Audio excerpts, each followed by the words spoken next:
Dear students, welcome back to English Edumate. ഇന്ന് നമ്മൾ നമ്മുടെ 9ാം ക്ലാസ് ഇംഗ്ലീഷ് പാഠപുസ്തകത്തിലെ ടോൾസ്റ്റോയ് ഫാം എന്ന പാഠഭാഗമാണ് പഠിക്കാൻ പോകുന്നത്.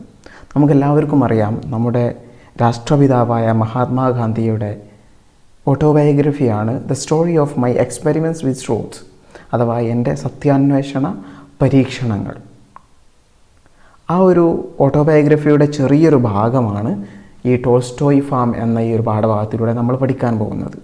അങ്ങനെ ഈ ഒരു പാഠഭാഗത്തിൽ എന്താണ് പറയുന്നത് വെച്ചാൽ, നമ്മുടെ മഹാത്മാഗാന്ധി സൗത്ത് ആഫ്രിക്കയിലെ അവിടുത്തെ പാവപ്പെട്ട ഇന്ത്യൻ ജനങ്ങളെ ഒരുമിച്ച് കൂട്ടിക്കൊണ്ട് അവിടെ ഒരു കമ്മ്യൂണിറ്റിക്ക് രൂപം കൊടുത്തു.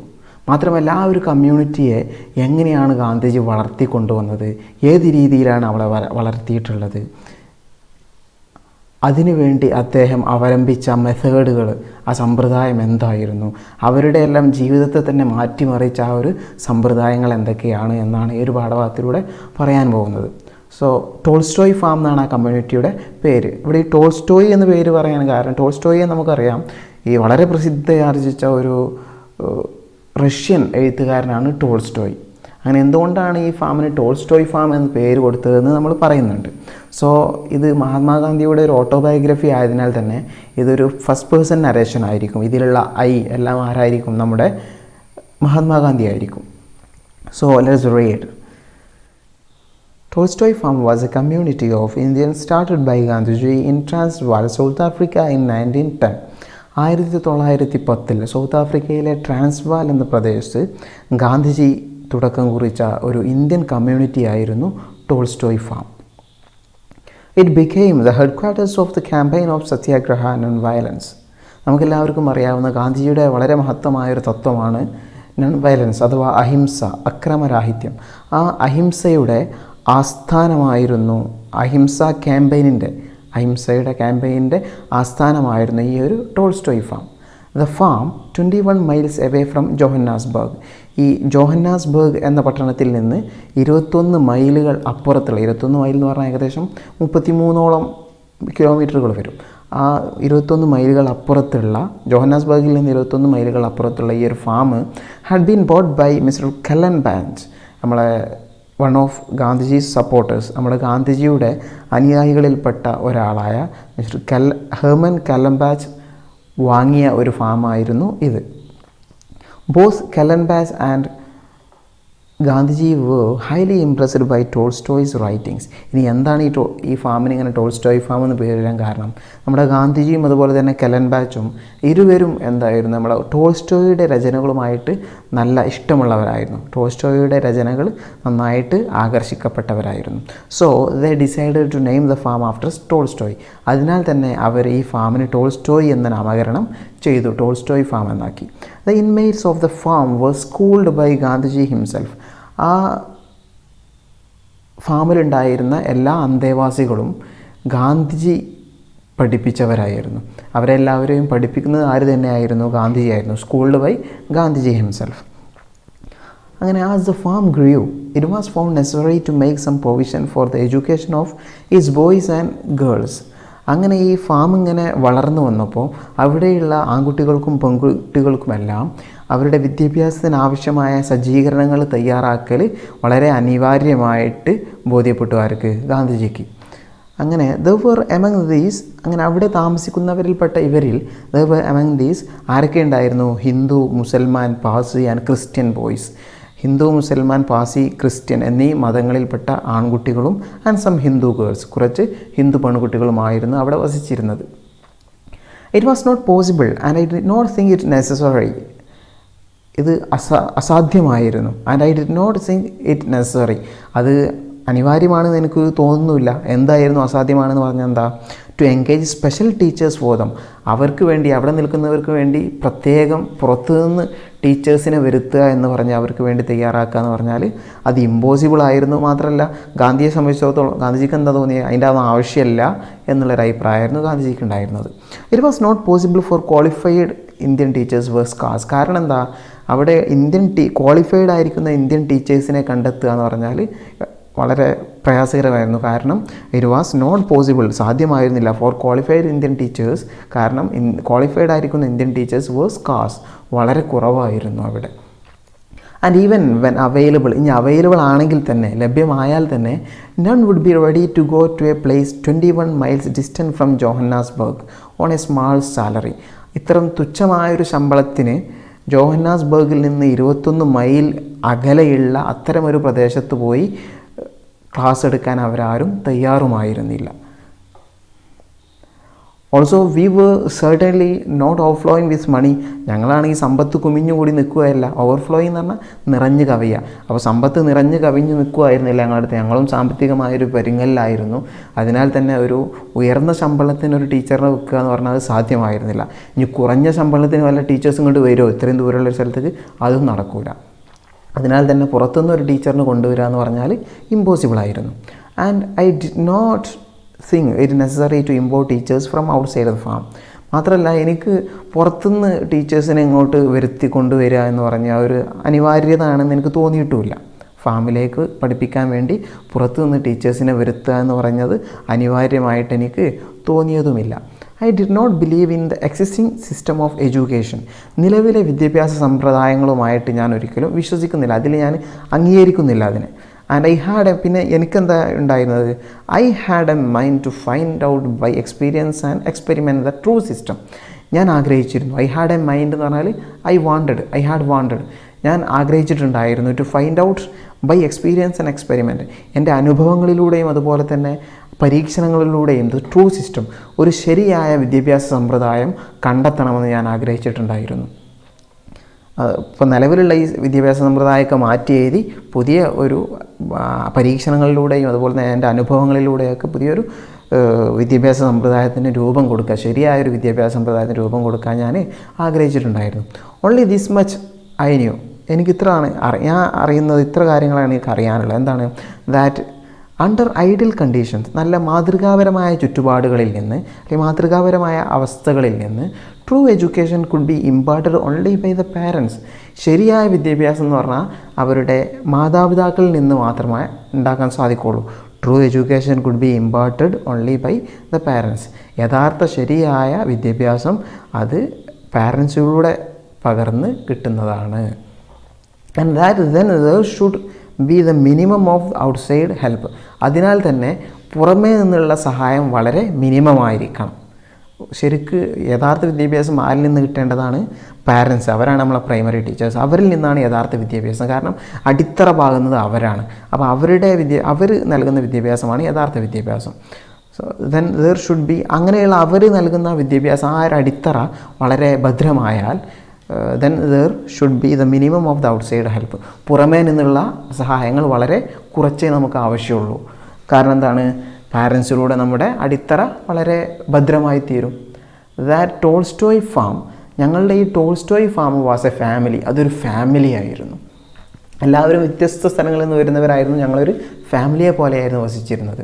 In which I occupied the place of the father. അങ്ങനെയുള്ള ആ ഒരു ഫാമിലിയിൽ ഞാനൊരു അച്ഛൻ്റെ സ്ഥാനമായിരുന്നു വഹിച്ചിരുന്നത്. ഐ ഒക്യുപ്പൈഡ് എന്ന സ്ഥാനം വഹിക്കുക, ദ പ്ലേസ് ഓഫ് ഫാദറിൻ്റെ സ്ഥാനമായിരുന്നു.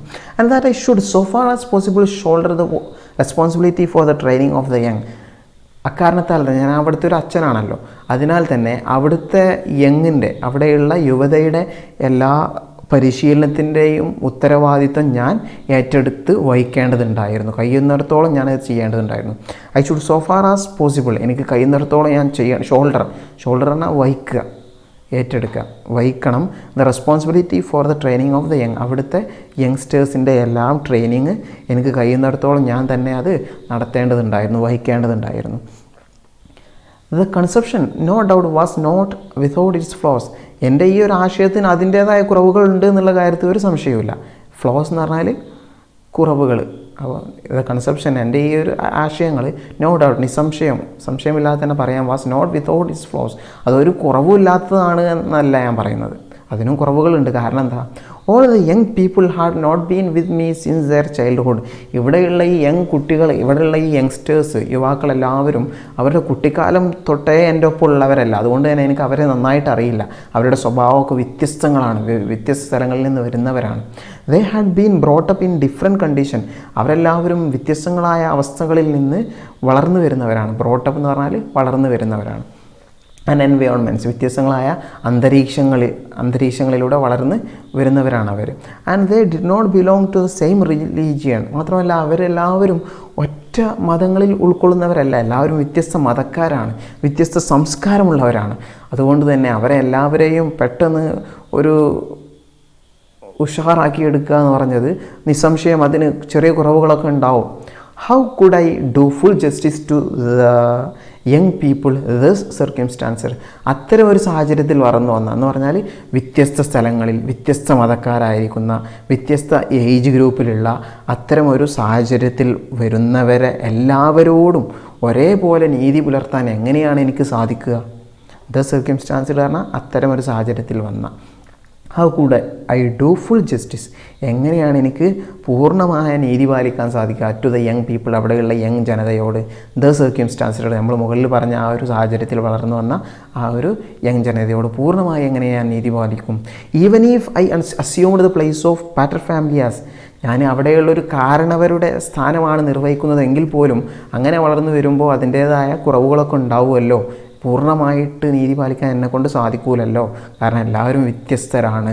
പാറ്റർ ഫാമിലിയാസ് എന്ന് പറഞ്ഞാൽ കാരണവർ, ആ കുടുംബത്തിലെ കാരണവർ.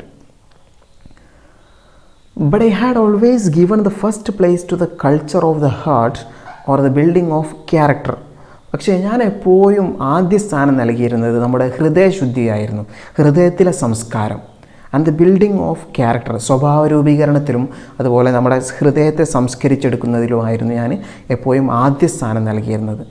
And as I felt confident that moral training could be given to all alike, ഈ ധാർമ്മികമായ പരിശീലനം എല്ലാവർക്കും ഒരേപോലെ നൽകാൻ കഴിയുമെന്നുള്ള ഒരു പരിപൂർണമായ ബോധ്യം, കോൺഫിഡൻറ്റ് എനിക്കുണ്ടായതിനാൽ തന്നെ, എനിക്ക് അനുഭവപ്പെട്ടതിനാൽ തന്നെ, no matter how different their ages and their upbringing, അവർ എവിടെ വളർന്നതാവട്ടെ അല്ലെങ്കിൽ അവർ ഏത് തരം പ്രായക്കാരാവട്ടെ, അതൊന്നും ഒരു വിഷയമല്ലാതെ I decided to live amongst them all the 24 hours of the day as their father. ഞാൻ ഒരു ദിവസത്തിലെ 24 മണിക്കൂറും അവർക്കിടയിൽ അവരുടെ ഒരു അച്ഛനായിക്കൊണ്ട് ഇങ്ങനെ ജീവിച്ച് കാണിച്ചു കൊടുക്കുകയായിരുന്നു. കാരണം അതിലൂടെ അവരുടെ ധാർമ്മികമായിട്ടുള്ള ഒരു അടിത്തറ ഉണ്ടാക്കിയെടുക്കാൻ വേണ്ടിയാണ് ഞാൻ അങ്ങനെ ചെയ്തത്. എല്ലാവർക്കും ധാർമ്മികത എന്ന് പറഞ്ഞാൽ മനുഷ്യന്മാർക്ക് എല്ലാവർക്കും ഒരേപോലെയാണല്ലോ. അതിനാൽ തന്നെ ഏത് ഏജ് പ്രായക്കാരായാലും അല്ലെങ്കിൽ ഏത് മതക്കാരായാലും ധാർമ്മികത ഒരുപോലെയാണ്. അപ്പോൾ ഞാനൊരു ധാർമ്മികമായൊരു ജീവിതം അവർക്കിടയിലൂടെ ജീവിച്ച് കാണിച്ചു കൊടുത്താൽ അതാണ് ഏറ്റവും നല്ലതെന്ന് എനിക്ക് ബോധ്യം വന്നു. I regarded character building as A proper foundation for their education. ഓരോരുത്തരുടെയും സ്വഭാവ രൂപീകരണമാണ് ഏതൊരു വിദ്യാഭ്യാസത്തിൻ്റെയും അടിത്തറയെന്ന് ഞാൻ മനസ്സിലാക്കി. അങ്ങനെയാണ് ഞാൻ പരിഗണിച്ചു പോകുന്നത്. If the foundation was firmly laid, അങ്ങനെ ഒരു വളരെ ഭദ്രമായ ഒരു ധാർമ്മികമായൊരു ക്യാരക്ടർ അവർക്ക് ഒരു അടിത്തറ അതിലൂടെ പണിത് കഴിഞ്ഞാൽ ഐ വാസ് ഷുവർ, എനിക്ക് ഉറപ്പുണ്ടായിരുന്നു that the children could learn all the other things themselves, ബാക്കിയുള്ള കാര്യങ്ങളെല്ലാം അവർക്ക് തനിയെ നേടാൻ സാധിക്കും. Or with the assistance of friends, അല്ലെങ്കിൽ അവരുടെ തന്നെ ഫ്രണ്ട്സിൻ്റെ സഹായത്തോടെ. എന്ന് പറഞ്ഞാൽ അവർക്ക് ധാർമ്മികമായിട്ട് അവർക്ക് അവരുടെ സ്വഭാവമൊക്കെ ഒരു രൂപീകരണം, ഒരു അടിത്തറ പാകി കഴിഞ്ഞാൽ അടിത്തറ ഭദ്രമായ ബാക്കിയുള്ള കാര്യങ്ങളൊക്കെ തീർച്ചയായിട്ടും ഭദ്രമാവും. അങ്ങനെ ഒരു ധാർമ്മികമായ ഒരു അടിത്തറ ഉണ്ടാക്കുന്നതിലൂടെ ബാക്കിയുള്ള കാര്യങ്ങൾ അവർക്ക് സ്വന്തമായിട്ടോ അവർ വഴിവെച്ചു പോകില്ല. കാരണം അവരുടെ അടിത്തറ ഭദ്രമാണല്ലോ, അവരുടെ ഫ്രണ്ട്സിൽ നിന്നൊക്കെ നേടിയെടുക്കാവുന്നതേ ഉള്ളൂ എന്നുള്ളൊരു ചിന്താഗതിയായിരുന്നു എനിക്കുണ്ടായിരുന്നത്. But as I fully appreciate the necessity of a literary training in addition, ഇതിനൊക്കെ പുറമെ അവിടെ ഒരു സാഹിത്യ പരിശീലനത്തിനുള്ള ഒരു ആവശ്യകത, അനിവാര്യത ഉണ്ട് എന്ന് ഞാൻ തിരിച്ചറിഞ്ഞപ്പോൾ, ഐ അപ്രീഷിയേറ്റഡ് എന്ന് പറഞ്ഞാൽ ഇവിടെ റിയലൈസ് എന്നുള്ള അർത്ഥമാണ് കേട്ടോ. ഞാൻ തിരിച്ചറിഞ്ഞപ്പോൾ, but as I fully appreciated, ഞാൻ പൂർണ്ണമായി തിരിച്ചറിഞ്ഞപ്പോൾ the necessity of a literary training, ഒരു സാഹിത്യ പരിശീലനത്തിൻ്റെ ആവശ്യകത, അനിവാര്യത, ഇൻ അഡീഷൻ, മേൽ പറഞ്ഞ കാര്യങ്ങൾക്കൊക്കെ പുറമെ ഇതിൻ്റെ ആവശ്യകത കൂടെ ഞാൻ തിരിച്ചറിഞ്ഞപ്പോൾ I started some classes with the help of mister Kallenbach. ഞാൻ മിസ്റ്റർ കല്ലംബാച്ചിൻ്റെയും അതുപോലെ തന്നെ ഇൻസ്റ്റിറ്റ്യൂട്ട് പ്രാഗ്ജി ദേശായി, SJT പ്രാഗ്ജി ദേശായിയുടെയും കല്ലംബാച്ചിൻ്റെയും സഹായത്തോടെ അതിന് വേണ്ട ചില ക്ലാസ്സുകളും തുടങ്ങി. SJT എന്ന് പറഞ്ഞാൽ ഇപ്പോൾ ഇന്നൊക്കെ നമ്മൾ സ്ത്രീ എന്നൊക്കെ ഉപയോഗിക്കുന്നതിന് പകരമായിട്ട് മുമ്പൊക്കെ ഹോണറബിൾ ഹിന്ദു നെയിംസിന് മുമ്പായിട്ട് കൊടുത്തിരുന്ന ഒരു പ്രയോഗമാണ് SJT ഇൻസ്റ്റിറ്റ്യൂട്ട്. പ്രാഗ്ജി ദേശായിൻ്റെയും അതുപോലെ കല്ലംബാച്ചിൻ്റെയും സഹായത്തോടെ ചില ക്ലാസ്സുകൾ തുടങ്ങി. Nor did I underrate the building up of the body. ഇത്തരം കാര്യങ്ങൾ മാത്രമല്ല, ഞാനൊരിക്കലും നമ്മുടെ ബോഡി ബിൽഡപ്പിനെ ഒരിക്കലും തരം താഴ്ത്തിയിട്ടും ഉണ്ടായിരുന്നില്ല. ബോഡി ബിൽഡപ്പ് എന്ന് പറഞ്ഞാൽ നമ്മുടെ ശാരീരികമായിരിക്കുന്ന ആരോഗ്യവും മസിലുകളൊക്കെ ശരിയാക്കുന്നതിന് അതിനെ ഒരിക്കലും ഞാൻ തരം താഴ്ത്തിയിരുന്നില്ല. അണ്ടർറേറ്റ് പറഞ്ഞാൽ വില കുറച്ച് കണ്ടിട്ടുണ്ടായിരുന്നില്ല. The building up of the body, ബോഡിയുടെ ബിൽഡിംഗ് അപ്പ് ഞാൻ വില കുറച്ച് കണ്ടിട്ടുണ്ടായിരുന്നില്ല. ദിസ് ദേ ഗോട്ട്, ഈ ഒരു ബോഡി ബിൽഡിങ് അവർക്ക് എങ്ങനെ സാധ്യമാവും? ദിസ് ദേ ഗോട്ട്, അത് അവർക്ക് കിട്ടി in the course of their daily routine, അവരുടെ നിത്യചര്യകളിലൂടെ, നിത്യം അവർ ചെയ്യുന്ന പതിവ് കാര്യക്രമങ്ങളിലൂടെ തന്നെ അത് അവർക്ക് സാധ്യമായിരുന്നു. കാരണം അവരുടെ ബോഡി ബിൽഡപ്പിന് സാധ്യമാവുന്ന തരത്തിലുള്ള ഒരുപാട് പതിവ് ചര്യകൾ അവിടെ ഉണ്ടായിരുന്നു. എവിടെ? Tolstoy family. എന്തൊക്കെയാണ് കാര്യങ്ങൾ? For there were no servants on the farm. നമ്മൾ ടോൾസ്റ്റോയ് ഫാമിൽ ഒരു സെർവൻസും ഇല്ല. അവരെന്തെങ്കിലും പണികളിൽ സഹായിക്കാൻ സെർവൻസ് ഒന്നുമില്ല. പണികൾ എടുക്കുന്ന ആരെന്നെയാണ്? ഇവർ തന്നെയാണ്. ആൻഡ് ഓൾ ദ വർക്ക്, അവിടെയുള്ള സർവ്വ പണികളും വർക്കുകളും from cooking down to scavenging, അവർ ഭക്ഷണം ഉണ്ടാക്കുന്നത് മുതൽ അവിടെയുള്ള മാലിന്യങ്ങളൊക്കെ നീക്കം ചെയ്യുന്നത് വരെയുള്ള എല്ലാ പണികളും ആര് തന്നെയാണ്? Was done by the inmates, അവിടെയുള്ള അന്തേവാസികൾ, ആ ടോൾസ്റ്റോയ് ഫാമിൽ താമസിക്കുന്നവർ തന്നെയായിരുന്നു ചെയ്തിരുന്നത്. അതിനാൽ തന്നെ അവരുടെ ബോഡി ബിൽഡപ്പിന് വേറെ കാര്യങ്ങൾ നോക്കേണ്ടിയിട്ടുണ്ടായിരുന്നില്ല. എന്തൊക്കെയാണ് അവർ ചെയ്തത്? There were many fruit trees to be looked after, അവിടെ പരിചരിക്കാൻ ഒരുപാട് ഫലവൃക്ഷങ്ങളുണ്ടായിരുന്നു. ഫലം നൽകുന്ന ഒരുപാട് വൃക്ഷങ്ങൾ, അതിന് വെള്ളം ഒഴിച്ചു കൊടുക്കണം, അതിന് വേണ്ട പരിചരണങ്ങൾ നൽകണം, അങ്ങനത്തെ കാര്യങ്ങൾ ചെയ്യാൻ അവിടെ ഫലവൃക്ഷങ്ങളുണ്ട്. And enough gardening to be done as well, മാത്രമല്ല അവിടെ വേണ്ട ആവശ്യമായ തരത്തിലുള്ള പൂന്തോട്ട പരിപാലനവും അവിടെ നടക്കേണ്ടതുണ്ട്. അവിടെ പൂന്തോട്ടങ്ങളുണ്ട്, അത് പരിപാലിക്കലും ഇവർ തന്നെയാണ്. Mister Kallenbach was fond of gardening, നമ്മളെ കെല്ലംബാച്ച് പൂന്തോട്ട പരിപാലനം വല്ലാതെ ഇഷ്ടപ്പെടുന്ന ഒരാളായിരുന്നു. ഫോണ്ട് ഓഫ് എന്ന് പറഞ്ഞാൽ ലൈക്ക്ഡ്, ഇഷ്ടപ്പെടുന്ന ആളായിരുന്നു. And had gained some experience of this work, ഈ ഒരു വർക്കിൻ്റെ ഒരു അനുഭവം അദ്ദേഹം നേടിയിട്ടുണ്ടായിരുന്നു. എവിടുന്ന്? In one of the governmental model gardens, ഒരു ഗവൺമെൻറ്റൽ മോഡൽ ഗാർഡൻസിൽ നിന്ന്, അങ്ങനെ ഒരു സ്കൂളിൽ നിന്ന് അദ്ദേഹം എന്ത് നേടിയിട്ടുണ്ടായിരുന്നു? ഇതിലുള്ളൊരു എക്സ്പീരിയൻസ്, ഒരു ഗാർഡൻ എങ്ങനെ പരിചരിക്കണം എന്നുള്ള എക്സ്പീരിയൻസ് അദ്ദേഹം നേടിയിട്ടുണ്ടായിരുന്നു. It was obligatory on all young and old who were not engaged in the kitchen.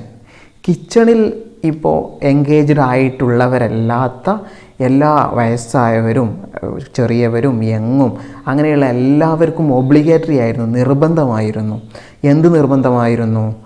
To give some time to gardening, കുറച്ച് സമയം പൂന്തോട്ട പരിപാലനത്തിന് വേണ്ടി നീക്കിവെക്കൽ എല്ലാവർക്കും നിർബന്ധമായിരുന്നു. ആർക്കൊഴിച്ച്? Who were not engaged in kitchen, കിച്ചണിൽ പണിയെടുക്കുന്നവർക്കൊഴിച്ച് ബാക്കിയുള്ള എല്ലാവരും ഗാർഡനിങ്ങിൽ കുറച്ച് സമയം അതിനു വേണ്ടി, പൂന്തോട്ട പരിപാലനത്തിന് വേണ്ടി നീക്കിവെക്കൽ ഒബ്ലിഗേറ്ററി ആയിരുന്നു. The children had the lion's share of these work, ഈ ഒരു ഗാർഡനിങ്ങിൻ്റെ വർക്കിൻ്റെ ഇവിടെയുള്ള എല്ലാ വർക്കിൻ്റെയും ലയൺസ് ഷെയർ പറഞ്ഞാൽ സിംഹഭാഗം എന്ന് പറഞ്ഞാൽ മേജർ ഭാഗവും, മെജോറിറ്റി അധിക ഭാഗവും, ലയൺസ് ഷെയർ സിംഹഭാഗം എന്നാണ് അതിൻ്റെ അർത്ഥം കേട്ടോ. അതിൻ്റെ സിംഹഭാഗവും ആര് തന്നെയാണ് ചെയ്യേണ്ടിയിരുന്നത്? അവിടെ ഉണ്ടായിരുന്ന കുട്ടികളായിരുന്നു.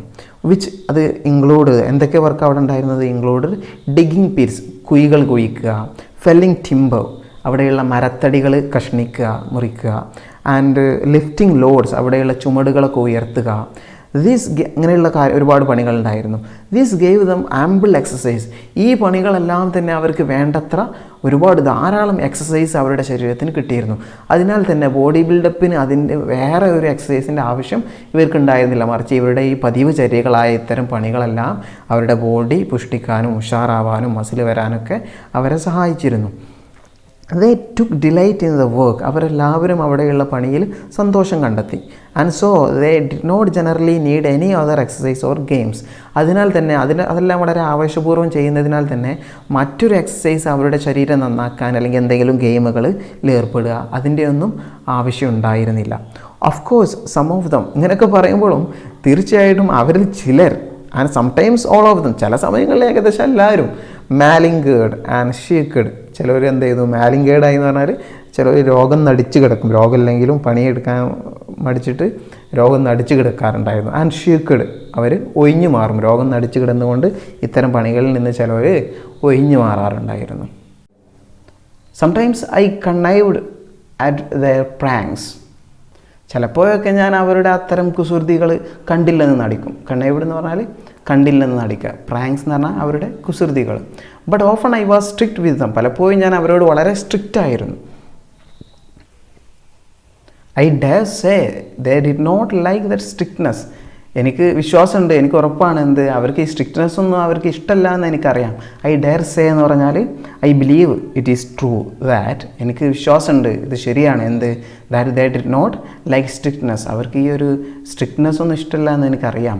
But I do not recollect their having resisted it. അങ്ങനെ അവർക്കൊന്നും ഇഷ്ടമില്ലെങ്കിലും ഞാനിങ്ങനെ സ്ട്രിക്റ്റ് ആകുമ്പോഴും അതിനെ എതിർത്ത് നിന്നതായിട്ടൊരു കാര്യവും ഞാനിപ്പോൾ ഓർക്കുന്നില്ല. കാരണം അവർക്ക് സ്ട്രിക്റ്റ് ഇഷ്ടമല്ലെങ്കിലും ഞാൻ എന്തെങ്കിലും സ്ട്രിക്റ്റായിട്ട് പറയുമ്പോഴും അതിനെ ആരും ഇതുവരെ എതിർത്തിട്ടില്ല. അങ്ങനെ എതിർത്തതായിട്ട് എൻ്റെ ഓർമ്മയിൽ ഇല്ല.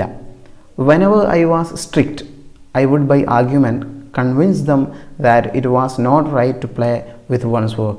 കാരണം എന്താ, എപ്പോഴൊക്കെ ഞാൻ അവരോട് സ്ട്രിക്റ്റ് ആവുന്നുവോ അപ്പോഴൊക്കെ ഐ വുഡ് ബൈ ആർഗ്യുമെൻറ്റ്, ഞാൻ അവരോട് വാദിച്ച് പറഞ്ഞുകൊണ്ട് കൺവിൻസ് ദം, അവരെ ബോധ്യപ്പെടുത്തും. കൺവിൻസ് ചെയ്യുമെന്ന് പറഞ്ഞാൽ ബോധ്യപ്പെടുത്തും. That it was not right to play with one's work. ഒരാളുടെ പണിയെടുക്കുമ്പോൾ കളിക്കുക എന്ന് പറഞ്ഞാൽ, പണിയെ വികലമാക്കുന്ന രീതിയിൽ കളിക്കുക എന്ന് പറഞ്ഞാൽ അത് നല്ല കാര്യമല്ല എന്ന് ഞാൻ അവർക്ക് ബോധ്യപ്പെടുത്തി കൊടുക്കും. അതുകൊണ്ട് തന്നെ ആരും എതിർക്കാറില്ല. The conviction would however be short lived. അങ്ങനെയുള്ള ആ ഒരു ബോധ്യം വളരെ കുറച്ച് നേരത്തിനേ ഉണ്ടാവുള്ളൂ. The next moment they would again leave their work. അടുത്ത നിമിഷം തന്നെ അവരെന്ത് ചെയ്യും, അവരവരുടെ പണി നിർത്തി പോകും. ആൻഡ് ഗോ ടു പ്ലേ, എന്നിട്ട് അവർ കളിക്കാൻ പോകും. All the same we got along. ഇങ്ങനെയുള്ള ഈ ഒരേ രീതിയിൽ തന്നെയാണ് ഞങ്ങൾ മുന്നോട്ട് പോകാറുണ്ടായിരുന്നത്. ഗോട്ട് അലോങ് എന്ന് പറഞ്ഞാൽ to deal with a situation usually. ഇങ്ങനെ ഈ ഒരു സാധാരണ നിലക്കാണ് ഞങ്ങളെപ്പോഴും മുന്നോട്ട് പോകാറുള്ളത്. ആൻഡ് അറ്റ് എനി റൈറ്റ് എന്ന് പറഞ്ഞാൽ തീർച്ചയായിട്ടും ദേ ബിൽറ്റ് അപ്പ് ഫൈൻ ഫിസിക്സ്. ഈ ഒരു ഇതിലൂടെയൊക്കെ തന്നെ അവരുടെ ശരീരഘടന നല്ലൊരു ഫൈനായിരിക്കുന്നു, നല്ലൊരു അടിപൊളി ശരീരഘടന അവർ ഉണ്ടാക്കിയെടുത്തിട്ടുണ്ടായിരുന്നു. അറ്റ് എനി റൈറ്റ് പറഞ്ഞാൽ തീർച്ചയായും, അല്ലെങ്കിൽ എന്തായാലും, ഇങ്ങനെയൊക്കെ ആണെങ്കിലും എന്തായാലും ദ ബിൽറ്റപ്പ് ഫൈൻ ഫിസിക്സ്. അവരുടെ ശരീരഘടന നന്നായി ഉഷാറാക്കിയിട്ടുണ്ടായിരുന്നു ഈ കാര്യങ്ങളിലൂടെയെല്ലാം. There was scarcely any illness on the ഫാമിൽ രോഗങ്ങൾ വളരെ കുറവായിരുന്നു. There was scarcely any illness എന്ന് പറഞ്ഞാൽ വളരെ കുറവായിരുന്നു, വളരെ വിരളമായിട്ട് എന്തുണ്ടാവാറുള്ളൂ, ഇൽനെസ്, രോഗം ഉണ്ടായിട്ടുണ്ടായിരുന്നുള്ളൂ. So it must be said that good air and water and regular hours of food were not a little responsible for this. അതിനുള്ള കാരണം ഒരിക്കലും അവിടെ നല്ല വായു ഉണ്ടായിരുന്നോ, അല്ലെങ്കിൽ നല്ല വെള്ളം ഉണ്ടായിരുന്നോ, അല്ലെങ്കിൽ വളരെ റെഗുലറായിട്ട് പോയി നല്ല ഫുഡുകൾ ഉണ്ടായിരുന്നോ, അതൊന്നും അതിനൊരു കാരണമായിരുന്നില്ല. എങ്കിലും അവിടെ രോഗം വളരെ കുറവായിരുന്നു. A word about vocational training. ഇനി അവിടെ ഉണ്ടായിരുന്ന തൊഴിൽ പരിശീലനങ്ങളെക്കുറിച്ച് കുറച്ച് പറയുകയാണെങ്കിൽ, it was my intention to teach every one of the youngsters some useful manual vocation.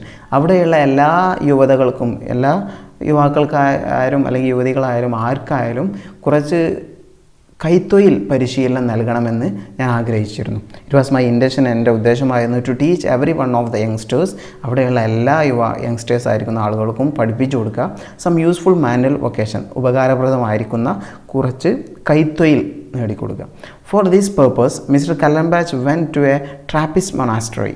നമ്മുടെ ഈ ഒരു ലക്ഷ്യം നേടുന്നതിന് വേണ്ടി നമ്മുടെ കല്ലൻബാച്ച് എവിടേക്ക് പോയി, ഒരു ട്രാപ്പിസ്റ്റ് മൊണാസ്ട്രിയിലേക്ക് പോയി. അപ്പോൾ ഈ ട്രാപ്പിസ്റ്റ് ഒരു തരം ആശ്രമമാണ്. അങ്ങനെയുള്ള ആശ്രമത്തിലേക്ക് പോയി. എന്തിനു വേണ്ടി? ഈ ഒരു കൈത്തൊഴിൽ നേടിയെടുക്കാൻ വേണ്ടി, പഠിക്കാൻ വേണ്ടി. And returned having learned shoe making. എന്നിട്ട് അവിടുന്ന് എങ്ങനെ ഷൂ മേക്കിംഗ് എങ്ങനെയാണ് എന്നുള്ളതൊക്കെ പഠിച്ച് അദ്ദേഹം തിരിച്ചു വന്നു. എങ്ങനെ ഷൂ നിർമ്മിക്കാം, എങ്ങനെ ഷൂ നന്നാക്കാം എന്നുള്ളതൊക്കെ പഠിച്ച് അദ്ദേഹം തിരിച്ചു വന്നു. I learned it from him. എന്നിട്ട് ഗാന്ധിജി പറയുകയാണ്, ഞാൻ അദ്ദേഹത്തിൽ നിന്നത് പഠിച്ചു.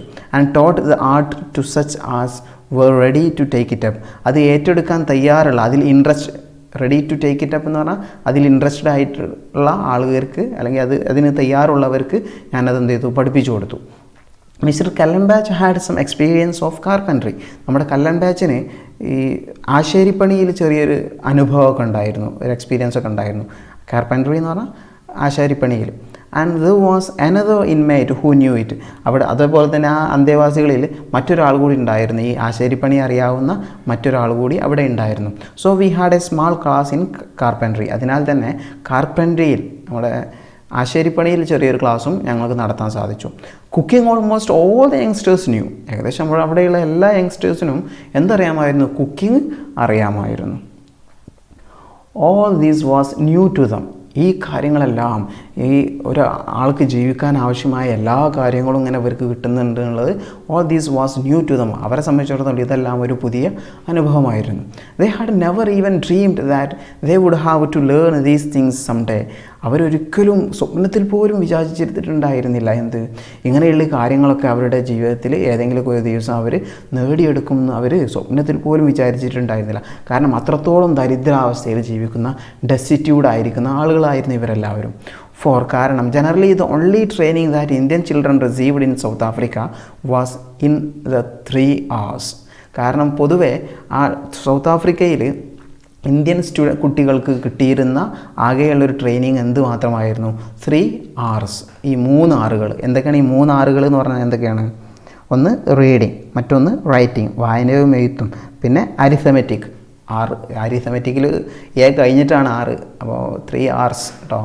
അപ്പോൾ arithmetic, reading, writing and arithmetic, ഇങ്ങനെയുള്ള ഈ 3 കാര്യങ്ങളിലായിരുന്നു പൊതുവെ സൗത്ത് ആഫ്രിക്കയിൽ ഇന്ത്യൻ ചിൽഡ്രന് കിട്ടിയിരുന്ന ട്രെയിനിങ് ഒക്കെ. പക്ഷേ അതിന് പുറമെ ഈ ഒരു ടോൾസ്റ്റോയ് ഫാം എന്ന സംരംഭത്തിലൂടെ എല്ലാവർക്കും വ്യത്യസ്തങ്ങളായ അറിവുകൾ നേടാൻ സാധിച്ചു എന്നത് അവർ സ്വപ്നത്തിൽ പോലും കണ്ടിരുന്നില്ല. അവരെ സംബന്ധിച്ചിടത്തോളം ഇതൊരു പുതിയ അനുഭവമായിരുന്നു. On Tolstoy farm, we made it a rule that youngsters should not be asked to do what the teachers did not do.